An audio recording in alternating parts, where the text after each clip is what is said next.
Seriously, who posted the video? It wasn't me. Well, one of us did.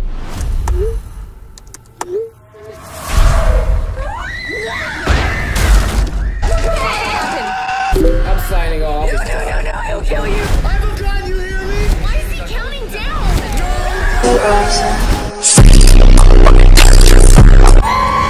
What's going on, everybody? Sloth here. Hope you're having an awesome day, and welcome to my guide of the tight-lipped, slightly creepy Mute. In this video I'm going to go over Mute's optimum loadout, how to use his gadget, the Signal Disruptor, effectively, and how you want to be using this heavy breathing operator in a typical round. Jumping right into it with a 2-footed challenge with the stud showing, Mute is a 2 armour, 2 speed, flexible defensive operator hailing from the British Special Forces, the SAS. Mute comes locked and loaded with the choice of the MP5K and the M590A1 in the primary weapon slot. I recommend rolling with the MP5 Today, Junior! to the K because you are affected from a multitude of different angles and ranges, whereas when you use a shotgun I feel like you limit yourself a bit and aren't as effective from as many different angles as when you're using a ranged weapon. And I also recommend the MP5K because, well, it's a nifty little weapon. It does 30 damage per shot, has a rate of fire of 800 and a capacity of 30 bullets in the magazine, with a low to moderate recoil. The high rate of fire makes up for the low damage because you're able to get a lot of lead downrange in a short space of time, allowing you a good chance of landing a headshot. Best sight for the MP5K in my opinion is the holographic. I just think it fits the weapon well and it's really easy to use and it's a really clear sight. I also like to run with a compensator on the MP5K purely because when I'm holding down the trigger it gives my bullets a slightly tighter spread. And I don't use the laser sight because Mute doesn't typically like getting caught as he's perving on his enemies. I mean, why else do you think he's always turning their cameras off?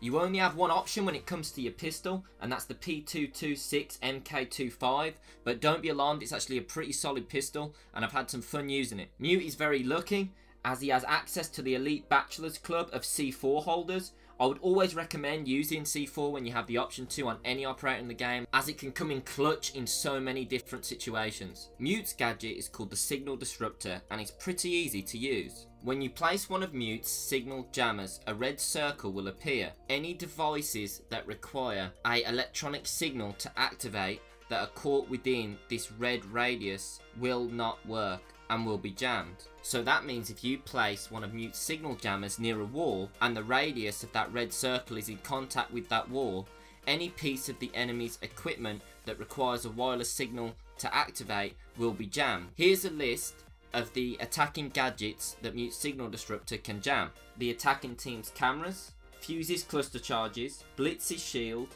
regular breach charges, Thermite's charges, Hibana's breaching tool, and Twitch's drone. However, any gadgets that work off a mechanical mechanism, the gadget cannot jam. So the gadgets you want to look out for are grenades, because they work off a pin system, and Ying's flash charges because they also work off a timed mechanical system.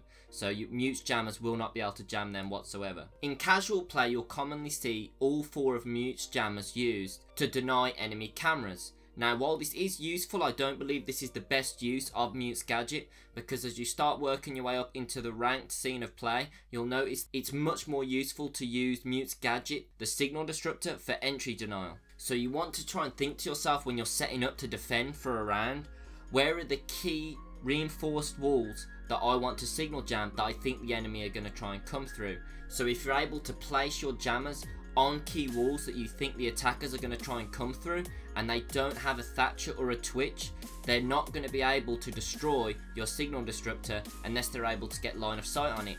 And some of the times that's not very easy to do, so therefore it basically means they're not going to be able to come through that reinforced wall that might be a key part in breaching the room. So therefore you're going to have a lot higher chance of winning the round by simply denying them entry to 2 reinforced walls.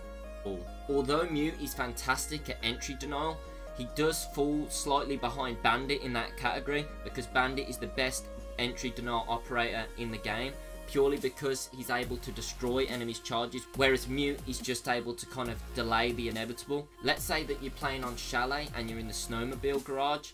You want to try and make sure that you are allowing Bandit to place his car batteries on the 2 reinforced walls to the garage, because he's going to have a better chance at destroying Thermite's charges rather than putting the Mutes on there, and he's also going to be able to do the bandit trick. Now, when you see a bandit that is attempting to do the bandit trick, it's common courtesy and polite to not put your mute next to them because it makes quite a loud sound. The bandit might not be able to hear the sound cues of the thermite on the other side because the mute is so loud, therefore the thermite's going to be able to breach in. So if you do see a bandit attempting the bandit trick, or you can see that he's setting up to try and do that in the defensive stage, try and move your mute jammer a little bit further away so that the sound of the signal jammer isn't going to overpower the sound of the thermite sound cues. If you find out the enemy team doesn't have a Thatcher and they only have a Twitch, and there is a drone hole next to the wall that you think Bandit is going to be placing his battery chargers on, I would recommend placing mute signal jammer within that radius of the drone hole, because it's going to stop Twitch from being able to come in and destroy Bandit's charges. And if there isn't a Thatcher, you're at no risk of Bandit's charges being destroyed other than a Twitch drone. So I do recommend placing the charges by a drone hole if there is only a Twitch. Another great use for mute signal jammer is if you have a castle on your team and the castle has reinforced some of the windows to the objective. If you place mute jammer within the radius of that castle window, enemies aren't going to be able to detonate their breach charges on there, and Fuse isn't going to be able to send his goddamn cluster charges through there. So it really can help if you put them on a castle reinforced window. But I would not recommend putting them underneath reinforced castle doors, because enemies can simply lie down and shoot the signal disruptor out, unless that's what you want and you're trying to bait them into a cheeky headshot. Feel free to do that, but most of the time you're not going to be able to do that in an actual game. So I recommend placing them on the windows that castle is reinforced, not the doors. You can use mute signal jammer in order to deny entry from a reinforced hatch. If there is a raised surface underneath the hatch, you are able to place mute jammer underneath it, and because of the range of mute jammer, it does also work vertically as well as horizontally.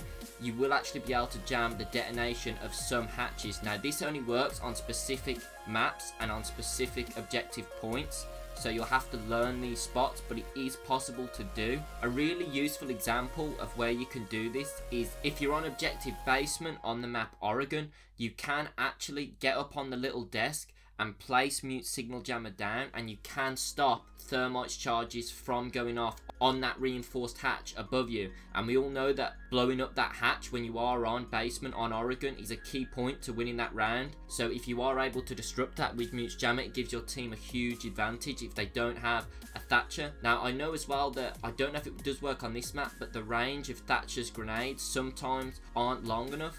So sometimes if you place a mute jammer underneath one of these hatches, you'll be able to jam it, but Thatcher still won't be able to destroy it. So it's a little broken. I'm unsure on which points this is possible, but if it is better than nothing. So if you place mute jammer underneath some of these hatches, you will actually be able to stop entry from thermite. So it's really, really useful to do this and find out the spots that this is possible on. Now let's talk about what a typical round for mute looks like. You want to try and assess the key areas where you think your attackers are going to try and breach from. It is within these areas that you want to try and place your mute signal jammers. By doing this, you're going to try and deny access to the attackers from these crucial points. After you have placed your mute jammers in these key areas, you may have some left, so then you want to look for areas where you think enemies are going to be droning from, and then place the rest of them there. From that point, Mute is kind of a flex pick, considering he has 2 speed and 2 armor. He can anchor the objective quite well, but he can also roam quite well. So it's up to you. You need to look at what your team is doing, and if you've got a lot of roamers, it's probably best that you anchor, and if you've got a lot of anchorers, it might be best that you go and roam. You need to assess the situation and fill the role that is necessary on your team. After that, all you really need to do is pick up some kills, and that's basically it. So that's all you really need to do for Mute in a typical round. Assess the objective, see where you need to put your jammers, and then you need to decide, do I need to roam or do I need to anchor? And after that, you're pretty much set. So that's basically been it for my Mute guide. I'm sorry this has been quite a long video. It's basically been longer because there's a lot of things I wanted to cover in terms of where to actually put his jam and where they're most effective. I really hope that some of you guys have found this guide useful. If you have, please let me know in the comments below. It does mean a lot to let me know that these guides are helping some people. But that's basically it from me, guys. Hope you enjoyed the video, and have a great day.